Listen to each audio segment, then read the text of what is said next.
बहुत सारे de addiction हो रहे हैं दुनिया में, और बलूचिस्तान भी अब डी एडिक्शन की राह में बढ़ चला है। पाकिस्तान वाला एडिक्शन अब उसको और नहीं चाहिए। बलूचिस्तान ने पाकिस्तान से आजाद होने का ऐलान किया। बलूच नेता मीर यार बलूच का पाकिस्तान से आजादी का ऐलान। बलूचिस्तान पाकिस्तान नहीं है, क्लियर कट कहा गया। मीर यार बलोच भारत समेत दुनिया से आजादी के लिए अब समर्थन देने की मांग कर रहे हैं। बलोच नेता की प्रधानमंत्री मोदी से अपील। पीएम मोदी के नाम वीडियो शेयर किया, बलूचिस्तान की खूबसूरती का वीडियो शेयर किया और कहा कि हमें पता है पीएम मोदी नेचर लवर हैं और हमारे लिए निश्चित रूप से कुछ ना कुछ करेंगे।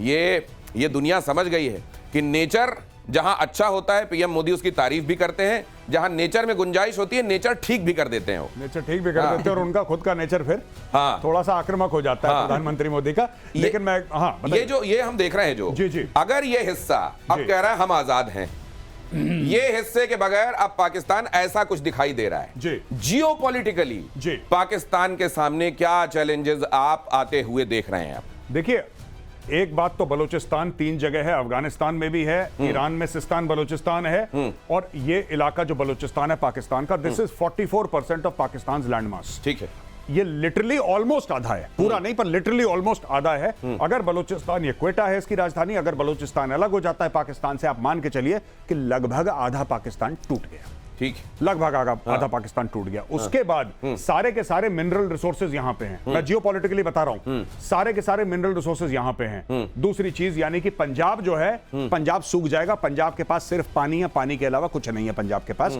सारा पैसा यहां पे पड़ा हुआ है। लोग कहते हैं कि बलूचिस्तान का जो बच्चा है ना, चाहे वो जिंदगी भर नंगे पैर चले, लेकिन जब वो पैदा होता है वो सोने के ऊपर कदम रखता है। एक कहावत है बलूचिस्तान की। ठीक है, इतने नेचुरल रिसोर्सेज हैं वहां, दबादब भरे हुए हैं, मतलब कि अरबों खरबों डॉलर के ये बलूचिस्तान के अंदर नेचुरल रिसोर्सेज हैं। लड़ाई वही है ना उनकी, बेसिकली एक तो आजादी की लड़ाई है, दूसरी लड़ाई ये है कि वो कहते हैं कि पंजाब के इलाके के लोग चोर हैं, ये डाका डालते हैं यहाँ पे। तीसरी चीज, अगर ये आजाद हो जाता है और भगवान करे जल्दी हो जाए बलूचिस्तान, आपका चाइना पाकिस्तान इकोनॉमिक कॉरिडोर बैठ जाएगा, क्योंकि यहां कहीं ग्वादर है और ग्वादर इज द एंड। ये जैसे ये कराची पोर्ट है, ये ग्वादर है, और यहां पे आपका चाबहार है। चाबहार और ग्वादर में, चाबहार आपका ईरान में है, चाबहार और ग्वादर में ज्यादा फासला नहीं है, दे आर क्लोज बाय। तो ये चाइना जो कर रहा है ना यहाँ पे सीपैक का, ये टर्मिनेशन पॉइंट है, वो खत्म हो जाएगा, बिल्कुल खत्म हो जाएगा। चाइना का पूरा इंटरेस्ट इसमें खत्म हो जाएगा, क्योंकि ये सीपैक बना इसीलिए है कि ये एक्सेस मिले यहाँ, और दूसरा कि यहाँ का सामान ले जाने के लिए भी तो आपको कोई ट्रैक चाहिए ना, कोई रास्ता चाहिए, तो वो ले जाने का रास्ता है। चाइना सारा ले जाएगा उठा करके, इसीलिए बलूचिस्तान में इतनी हो रही है। एक बात और मैं गौरव की बात में ऐड कर दूं कि अगर बलूचिस्तान अलग होता है तो फिर और भी अलग होंगे। बलूचिस्तान अगर अलग होता है तो एक नजीर बन जाएगी, वो फिर एक पहला थप्पड़ मारने वाली बात होती है, फिर उसके बाद तो थप्पड़ों की बारिश होगी। बाकी भी इंतजार कर रहे हैं। पाकिस्तान का एक और झूठ एक्सपोज हुआ है। पाकिस्तान के सैनिकों पर हमले की थर्मल इमेजिंग के जरिए जो तस्वीरें हैं वो सामने आ गई हैं। पाकिस्तान के जवानों ने मारे जाने की तस्वीर, पाकिस्तान के जवानों के मारे जाने की तस्वीर सामने आई है। बीएलए जवानों के सामने पाकिस्तान ने टेके थे घुटने। पाकिस्तान के 14 जवान मारे गए थे। बीएलए ने 9 मई को हमला किया था और उसकी तस्वीरें अभी सामने आ गई हैं। दुनिया के सामने बड़ा झूठ बोला जाता है, ऐसा कुछ नहीं। देखिए कैसे उड़ाई जा रही हैं वहां की गाड़ियां। और ये जो अपने ये किसी ने कहा कि ये जो पाकिस्तान आर्मी अपने बारे में बड़ी बड़ी बातें करती है, ये कहीं ट्रेन 10 किलोमीटर तो निकाल नहीं सकते सुरक्षित, और बातें करते हैं हम पाकिस्तान को सुरक्षा, हम इसके मुहाफिज हैं। दिनेश भाई, आपने एक बात नोट करी? बलोचों ने ठोका, बलोच लिबरेशन आर्मी ने। एक बार फिर से प्ले कीजिए। उन्होंने ठोका, उन्होंने वीडियो बनाया, इसको कहते हैं रील बनाना। यहाँ रील बना पाकिस्तान की रेल भी बन रही है और रील भी बन रही है। ये असली रील जो सोशल मीडिया पे जो बड़े बड़े इन्फ्लुएंसर्स हैं ना, जो रील बनाते हैं इंस्टाग्राम में, भाई साहब असली सोशल मीडिया इन्फ्लुएंसर तो बीएलए है।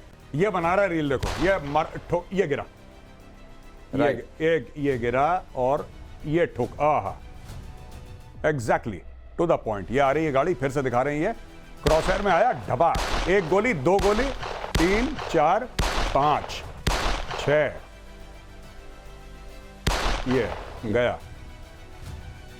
और ये रात के अंधेरे में बनाई है, क्योंकि थर्मल है। ये चुपचाप सोच रहे थे लाइट ऑफ करके रात के अंधेरे में निकलेंगे, निपटा दिया। और उसकी भी इमेज जारी की है ऐसी कि दुनिया बहुत क्लियर कट देख सके कि किस तरीके से वहां। और ये देख लीजिए, ये दूसरा भी देख लीजिए, एक एक करके बलोच जो लोग हैं वो वहां पर तस्वीरें, ये देखिए, ये जरा आपके और थोड़ा बड़ा करके राइटिंग ऑन द वॉल की तरह दिखा दीजिए कि पाकिस्तान के लिए क्या है, जरा ये भी बता दीजिए। ये इस तरीके से इनको निशाने पे लिया और दुनिया के सामने मुकर जाते हैं, नहीं नहीं ऐसा नहीं हुआ। ये आदत है ना उन लोगों की, हमेशा ये बताने की नहीं नहीं हमारा हाथ ऊपर है। यहाँ है क्या हाथ ऊपर, देखिए जरा क्या हुआ है। हाथ ऊपर तो है लेकिन इस तरह का ऊपर है, हैंड्स अप वाला ऊपर है। और मुझे लगता है कि सर ये अब वो कह रहे हैं कि हमको आजाद, हम ऐलान कर दिया हमने, अब रिकॉग्नाइज करो हमको। ये प्रोसेस क्या दुनिया को अब शुरू कर देनी चाहिए? मुझे लगता है कि भारत को पहल करनी पड़ेगी। देखिए इतना आसान नहीं होगा कि किसी ने झंडा ऊपर कर दिया और पाकिस्तान पीछे हट जाएगा, नहीं। पाकिस्तान पलटवार करेगा, बड़ा भयानक पलटवार करेगा। एक बात, दूसरी चीज, बलूचिस्तान की पॉपुलेशन बहुत कम है, बहुत कम है बलूचिस्तान की पॉपुलेशन। तो इतना आसान नहीं है कि किसी ने ट्वीट कर दिया और बोला कि आप हमें रिकॉग्नाइज करिए और बलूचिस्तान बन गया, ऐसा नहीं होगा। लेकिन बलूचिस्तान बनेगा जरूर, उसमें समय लगेगा। मैं आपको एक बात बताता हूं छोटा सा, जो मैंने एक बात देखी, सर मेरे सीनियर हैं, ही लग रही, स्नाइपिंग इज वेरी डिफिकल्ट। जो स्नाइपर का काम है वो बहुत मुश्किल होता है और बहुत ज्यादा तपस्या, सालों दर सालों। इसको मिलिट्री ट्रेनिंग मिली है। ये जो बंदा शूट कर रहा है ना, स्नाइपिंग कर रहा है अगेंस्ट अ मूविंग टारगेट। भाई साहब ये गाड़ी मूव कर रही है। Not be done without a training and that too rigorous training, not training, I am talking about advance military training. रात के अंधेरे में थर्मल लगा के चलती हुई गाड़ी पे एक्यूरेट शॉट मार रहा है। ये कोई बहुत तगड़ा ही बंदा है। ये असल में मेजर गौरव आर्या जो कह रहे हैं ना, उसमें बहुत कुछ आपको पढ़ना भी पड़ेगा, इसलिए क्योंकि बहुत चीजों को एक्सप्लिसिटली नहीं कह सकते। उन्होंने कहा कि अगर इतना ट्रेंड है ये स्नाइपर, तो जाहिर है इसको ट्रेनिंग मिली है, और फिर अगर ऐसा है तो वो ताकतें हैं जो बलूचिस्तान के कंसर्न को समझती हैं। और बहुत जल्द आप ये देख सकते हैं कि उनकी जो बात है कि हमने तो झंडा लहरा दिया, अब हमको रिकॉग्नाइज किया जाए एज एन इंडिपेंडेंट कंट्री, आप होते हुए देख सकते हैं। और मैं तो कहूंगा मेजर गौरव आर्य जी, बहुत साफ संदेश है। और मुझे लगता है कि जितनी एम्बिग्विटी बीते दिनों अगर कहीं रह भी गई थी तो अब एकदम साफ हो गई। नहीं बिल्कुल, मुझे लगता है कि रक्षा मंत्री जी ने बिल्कुल दो टूक शब्दों में बताया और बहुत अच्छी बात करी कि तुमने धर्म देख के मारा, हमने तुम्हारा कर्म देख के मारा। यानी कि वी टारगेटेड टेररिस्ट स्पेसिफिकली। हमने चुन चुन के सिर्फ आतंकियों को मारा है। हमारा कभी ये मतलब था नहीं, और ना हमने किसी सिविलियन को हाथ लगाया। और फौज के ऊपर तभी हमने हाथ लगाया पाकिस्तान में जब उन्होंने हमारे ऊपर हमला करा, वरना हमारा शुरू से ही ये कभी मंशा नहीं थी कि हम पाकिस्तानी आर्मी को भी टारगेट करें। It was initially a purely anti terrorist operation. और जहां कहीं भी आपको यह दिखाई दिया है, आपको मैं न जाने कितने सबूत ये दे दूंगा कि पाकिस्तान बिल्कुल हमास वाली तर्ज पर, पाकिस्तान की आर्मी सिविलियन ठिकानों से अपने मशीन्स को वहां पर रखती है, अपने तमाम वॉर वेपन्स को वहां पर रखती है, और इस तरीके से ऑपरेट करती है कि अगर कोलैटरल डैमेज हो तो फिर दूसरों पर यह आरोप लगा सके कि देखिए ये तो मासूमों को भी नहीं छोड़ते। लेकिन अब ये दुनिया में एक्सपोज्ड हैं। पाकिस्तान के दोस्त अजरबैजान को सबक सिखाएगा आकाश। आकाश के संदर्भ में चर्चा हो रही, तो जरा ये भी जान लीजिए, एयर वाइस मार्शल पीके श्रीवास्तव आकाश की मैन्युफैक्चरिंग से लेकर उसकी बहुत सारी कहानी जानते हैं और हमारे साथ जुड़ने वाले हैं। आपको वो भी बताएंगे आकाश, जिस तरीके से आकाश के जो शेयर हैं वो सोर कर रहे हैं। आकाश की डिमांड से खौफ में है तुर्की और अजरबैजान। आर्मेनिया को सप्लाई करने से अजरबैजान की नींद उड़ गई है। आप जानते हैं अजरबैजान और टर्की ये दो ऐसे देश हैं जिन्होंने खुलकर पाकिस्तान का समर्थन किया था, और अब आर्मेनिया को, आप जानते हैं अजरबैजान और आर्मेनिया के बीच में लगातार संघर्ष चलता रहता है, और आर्मेनिया को आकाश मिलने से अजरबैजान और टर्की की टेंशन बढ़ी हुई है। आकाश के संदर्भ में चर्चा हो रही थी। श्रीवास्तव सर, आपका इंतजार हो रहा था बड़ी शिद्दत से कि आप जरा ये बताएं कि आकाश जब बना रहे थे आप लोग, जब ये कॉन्सेप्ट के तौर पर आपके सामने आया था, आपको लग रहा था कि बड़े बड़े एयर डिफेंस सिस्टम की छुट्टी करने वाला है? आपने जो कहा ना, आजकल आकाश का नाम आयरन डोम 2 करके चल रहा है। तो जब हम लोग बना रहे थे और इसके हम परीक्षण कर रहे थे और इसको हम टेस्ट कर रहे थे, तो हमारे पास, हम ये कहते हैं, बैटल हार्डेंड वेपन सिस्टम की कोई हमारे साथ वो नहीं थी, क्योंकि किसी बैटल फील्ड में इस्तेमाल नहीं हुआ था। तो सचमुच में आपको बता रहे हैं, जब ये आकाश चला, हम तो रिटायर हुए इतने साल हो गए, हमने इसको देखा, इसकी क्षमता को देख करके हमें एक तरीके की जो खुशी हुई है और जो गर्व हुआ है, दिनेश, मैं आपके ये जो चैनल है और आपके जो व्यूअर्स हैं उनके माध्यम से शेयर करना चाहता हूं कि is the greatest thing which has happened to our country. तो पीके श्रीवास्तव साहब को वैसा लग रहा है कि जैसे किसी बच्चे को उन्होंने पढ़ाया हो, वो टॉपर निकल गया हो और अब कोई बहुत बड़ा अधिकारी बन गया। बहुत बड़ा आयरन डोम 2 की मिसाल जिसको दी जा रही है, आयरन डोम 2, ये असल में स्टील डोम साबित हुआ है। आयरन से भी एक कदम आगे बढ़कर आकाश मिसाइल सिस्टम बनाने वाली कंपनी का शेयर रॉकेट बन गया है। ये खबर देखिए जरा। भारत डायनामिक्स लिमिटेड बनाती है Akash missile system. Bharat dynamics limited के शेयर में आज भी बढ़ोतरी देखी गई भारतीय हथियारों की मांग से डिफेंस शेयरों में तूफानी तेजी। हिंदुस्तान ये जो नई परिभाषा गढ़ रहा है, एक मैं चीज कह दूं, हाँ। क्योंकि इसमें मैं शामिल हूं। हाँ जी, ये जब हमने जब ज्वाइन किया था तो भारत डायनेमिक्स लिमिटेड जो है वो एंटिटी लिस्ट पे था। अच्छा, मतलब एंटिटी लिस्ट का मतलब ये होता है कि हम कोई भी ऐसा इक्विपमेंट नहीं खरीद सकते हैं जिससे हम कोई प्रिसिशन वाली चीज बना सकते। राइट।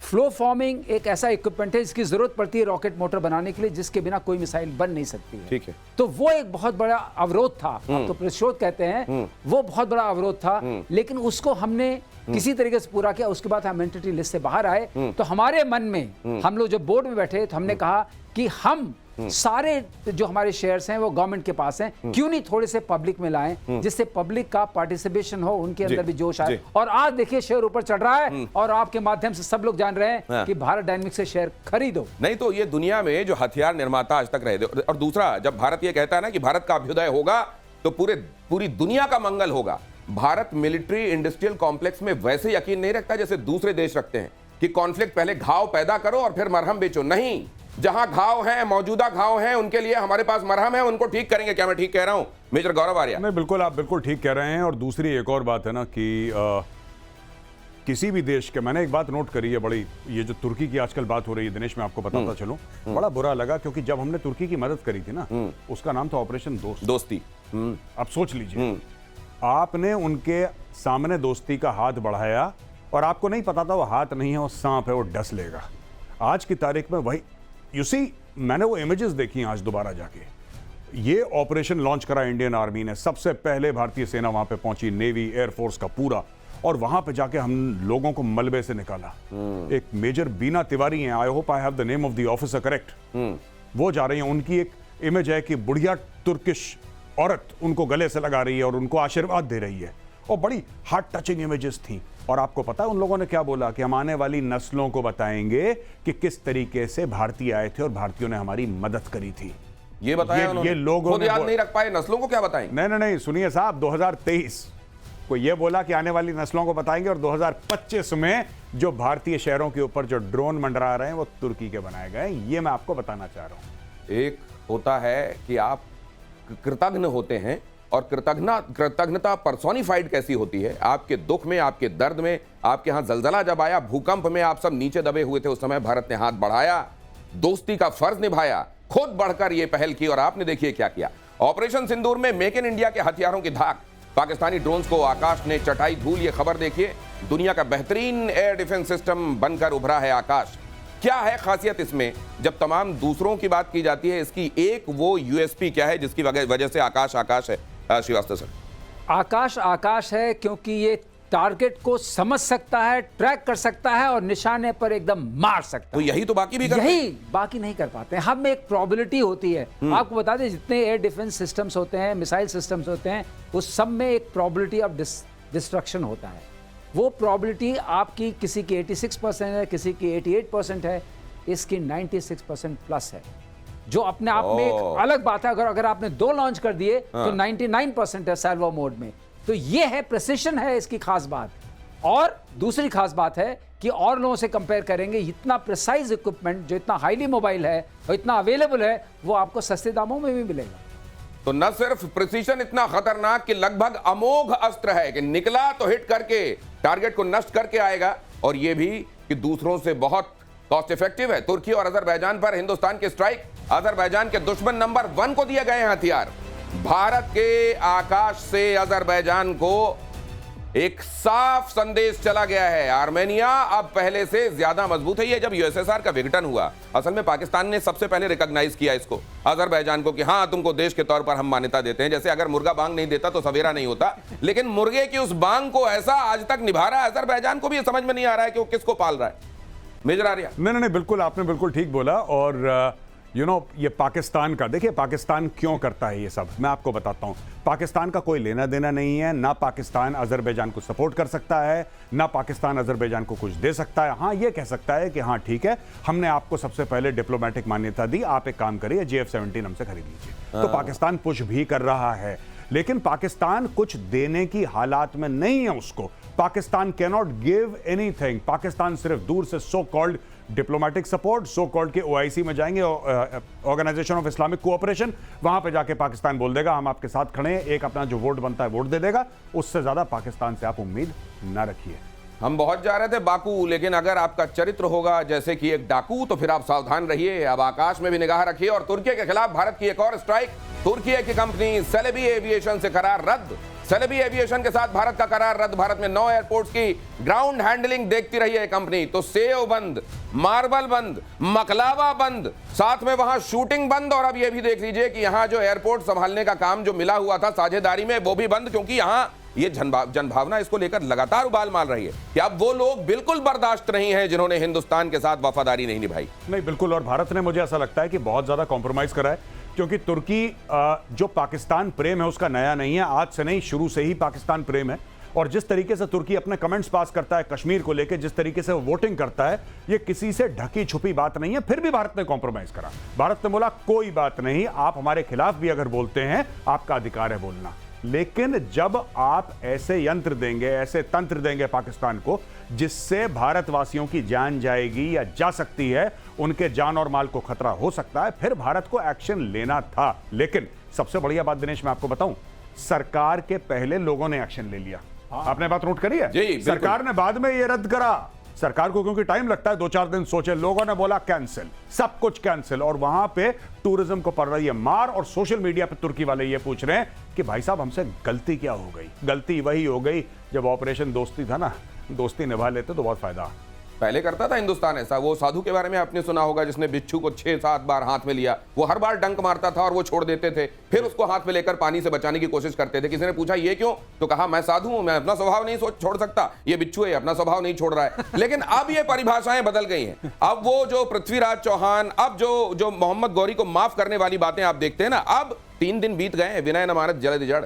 अब तो दोस्ती भी नहीं भूलेंगे और बदला भी नहीं भूलेंगे। पाकिस्तान पर विदेश मंत्री एस जयशंकर की 2 टूक। पाकिस्तान के साथ संबंध सिर्फ द्विपक्षीय है। पाकिस्तान से सिर्फ आतंकवाद पर बात। पाकिस्तान से सिंधु जल संधि स्थगित रहेगी, अबेंस में रहेगी। सीमा पार से आतंक रोके पाकिस्तान। ये भी एक उनके लिए ऐसा हो गया है, हर दिन का हो गया ये रोना। समझिए, एक तो होता है किसी दिन आपने आके किसी साल भर में 1 आध दिन आके आपने 2-3 चपत मार दी और चले गए।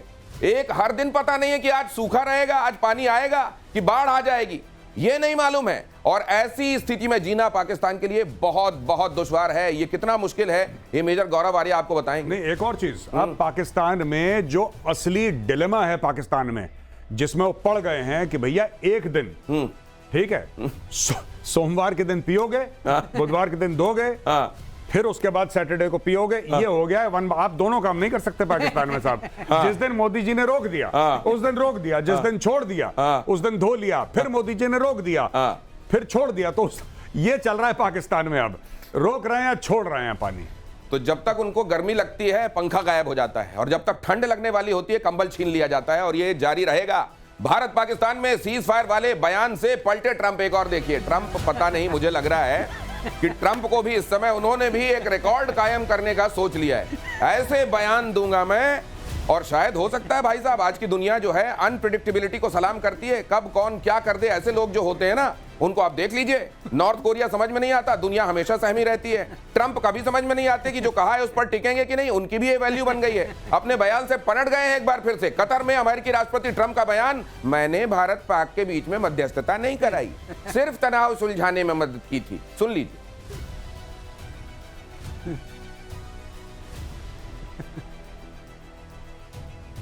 खैर अंग्रेजी में है, मैंने आपको बता दिया सार, इसका सार क्या है वो बता दिया। और जहां पर बोला वहीं की तस्वीरें आप देख रहे हैं।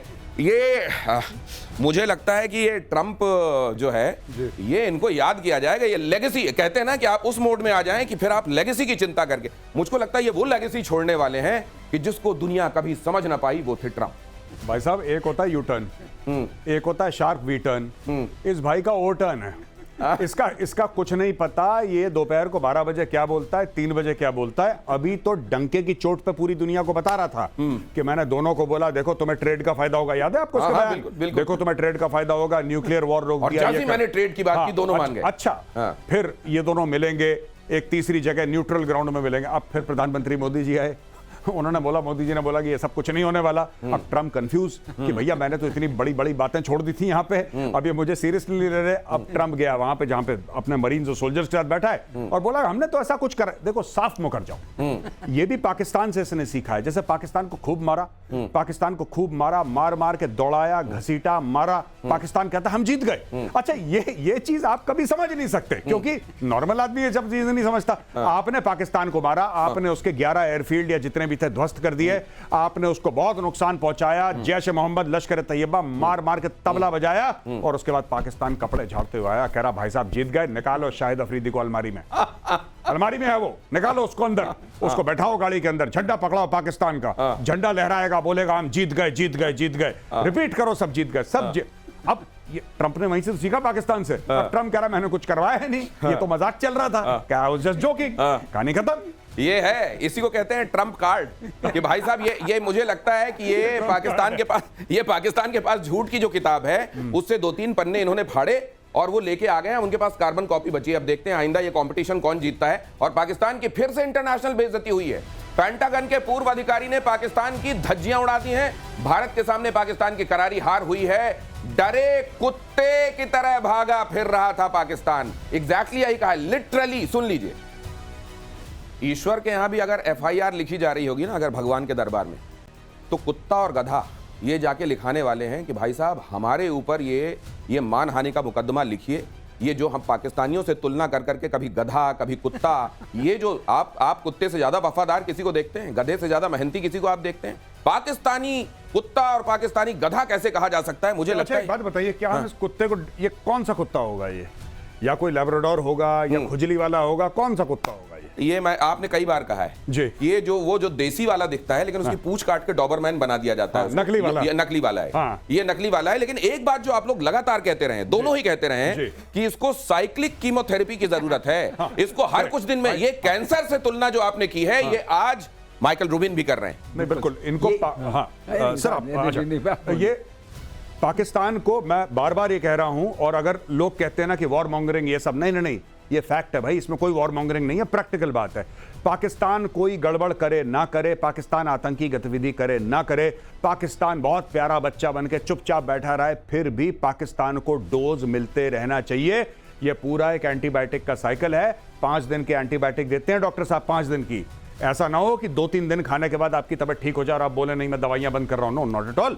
आपको पूरा साइकिल कंप्लीट करना है और पाकिस्तान का साइकिल चलना चाहिए साल दर साल। There should be no stoppage. इनको डोज मिलना चाहिए। ऐसा चुपचाप बैठे हैं सारे पाकिस्तानी, सब कुछ ठीक ठाक है, कोई आतंकी गतिविधियां नहीं कर रहे हैं, अपना काम कर रहे हैं, चुपचाप से एक ब्रह्मोस गई ठक। प्रेजेंट सर, क्लास में नहीं होता था बचपन में, प्रेजेंट सर, हाथ खड़ा करो, ये इंडियन एयरफोर्स आ गई है, ठक से। ये होना चाहिए, तभी जाके ये लोग सुधरेंगे, वरना ये नहीं सुधरने वाले। तो जो होते हैं ना, ये जो एलानिया बदमाश होते हैं, जिनका बड़ा क्रिमिनल रिकॉर्ड होता है, उनको कुछ दिनों में जाके थाने में हाजिरी देनी होती है। जी। और जब मन आता है दरोगा साहब का, तो वो हाथ की खुजली भी मिटा लेते हैं। ये इसी तरीके से इनको कुछ दिनों में ये एंटीबायोटिक का, लेकिन टैबलेट नहीं मिलेगी, ये इंजेक्शन से दी जाएगी। इंजेक्शन कहां लगाना है, बाह में या कहीं और, ये मेजर गौरव आर्या से फिर कभी पूछेंगे। लेकिन ब्रिटेन के सांसद बॉब ब्लैकमैन ने पहलगाम में हुए आतंकी हमले की कड़ी निंदा की है। कंजर्वेटिव सांसद ने POK में एक्टिव टेरर कैंप पर कड़ी कार्रवाई की मांग की। ब्रिटेन की संसद में आतंकी शिविरों पर कड़ी कार्रवाई की मांग की गई है। ब्रिटेन के विदेश मंत्री डेविड लेमी से पूछा सीधा सवाल, अंतर्राष्ट्रीय समुदाय आतंकी ढांचों को खत्म करने के लिए क्या कर रहा है, क्या कह रहा है? अब ये मैं एक बात और जानना चाहता हूं PK श्रीवास्तव सर, इनके पुरखों ने भारत पाकिस्तान बनाते समय वो जो भूमिका निभाई है, कहते हैं आपके कर्म आपके पास लौट कर आते हैं। इनके लिए अब गुड मॉर्निंग हो रही है कि नहीं हो रही है? अभी ये बहुत बड़ी गुड मॉर्निंग, सबसे ज़्यादा गुड मॉर्निंग इनकी हो रही है। अगर आप देखें लंदन के सीन देखें या कहीं बर्मिंघम के सीन देखें, कहीं भी देखें, आप देखेंगे इनके साथ जो हो रहा है वो तो ये जानते हैं। और अब इनको समझ में आया है कि आतंकवाद होता क्या है। हम तो सफ़र करते रहे हैं और हमने अपने सफ़र को ख़त्म करने की अब चेष्टा कर ली है। मतलब आप ये कह रहे हैं कि पहलगाम का दर्द ये इसलिए महसूस कर पा रहे हैं क्योंकि लंदन ने वो महसूस करना शुरू कर दिया है। ये दर्द क्यों उठ रहा है? और आप देखें अमेरिका से भी जो ज्ञानी और बहुत ज्ञानी लोग हैं वो भी कहना शुरू कर रहे हैं।